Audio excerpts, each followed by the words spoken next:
ঠিক না আপনার সিগারেট? আসসালামু আলাইকুম সোহেল ভাই, বসতে পারি? বসেন বসেন।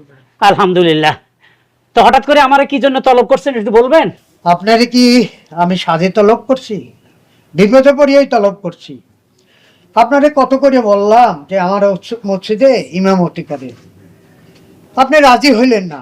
বিপদে পড়িয়া এই হুজুরে রাখছিলাম। কেন? ঠিক তো আছে, উনি কি ঠিক মতো 5 ওয়াক্ত নামাজ পড়ে না মসজিদে? নামাজ পড়ে, সবই ঠিক আছে, খাওয়া খাদ্য কম খায়, সেখন মানুষ সবকিছু ঠিক আছে, কিন্তু বিরাট একটা অন্যায় করিয়ে ফেলাইছে। হ্যাঁ হ্যাঁ, কোন কি? মসজিদের ইমাম সে করছে অন্যায়। কি অন্যায় করছে? এইটাই শোন, বল। গোস্তাকি মাফ করবেন হুজুর, আসলে গতকালকে সন্ধ্যার পরে আমি রাস্তা দিয়ে আইতেছিলাম, তখন দিয়ে এই হুজুর আর তার সাথে আরেকটা লোক ধূপসে বিড়ি টানতেছে, এমন ভাবে বিড়ি টানতেছে যারা সবসময় বিড়ি খায় তারাও ওইভাবে বিড়ি খায় না। নাউজুবিল্লাহ, আস্তাগফিরুল্লাহ। সি সি সি, এটা কি শুনলাম? এই মেয়ে, এই আপনি একজন আলেম হইয়া আবার মসজিদের ইমাম, আপনি সিগারেট খান? সি। আসলে ঘটনাটা আপনাদের খোলাসা করে বলি। ঘটনা হয়েছে কি, আমার এক বন্ধু দীর্ঘদিন সৌদি আরবে ছিল।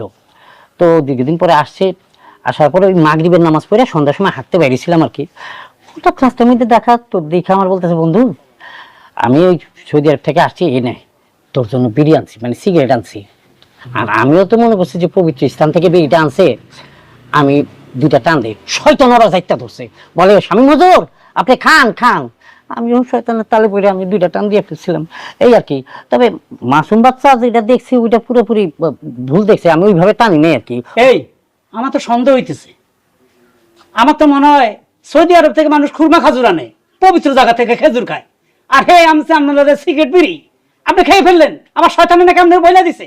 এই মেয়ে, এই আমার তো মনে হইতেছে আপনি সৌদি আরবের বিড়ি টিড়ি কিছু না। আপনার চাকরি শেষ হুজুর, ওনার চাকরিটা শেষ করে দেন, ওনার রাখার দরকার নেই। চাকরি শেষ করবো আমরা, হুজুরে রাখবো। হুজুর আপনি আমাকে এখানে থাকবেন, এই 5 ওয়াক্ত নামাজ পড়াবেন, আপনার বেতন যা লাগে আমরা দেবো। হ্যাঁ, ঠিক। আপনি বেশি বেতন দেবো।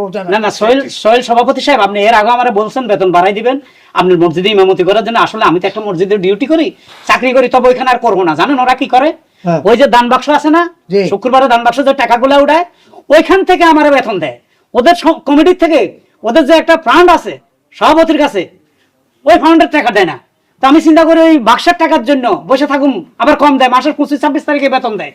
আমি ওই না চাকরি করুম না, আপনার এখানে চাকরি করুন। হ্যাঁ, আমি এই কমিটির পক্ষ দিয়ে আপনাকে ওয়াদা দিলাম, মাসের প্রথম সপ্তাহে আপনার বেতন দেবো। আলহামদুলিল্লাহ। কোনো বাকি রাখবো না। ইনশাল্লাহ ইনশাল্লাহ, আমি তাতে খুবই খুশি, আমি চাকরি করব। তাইলে ফাইনাল কথা হুজুর, আজকে মাগরিব থেকে আমাদের মসজিদে নামাজ পড়ানো শুরু হয়। তাহলে এখন আমি কি করব সভাপতি সাহেব?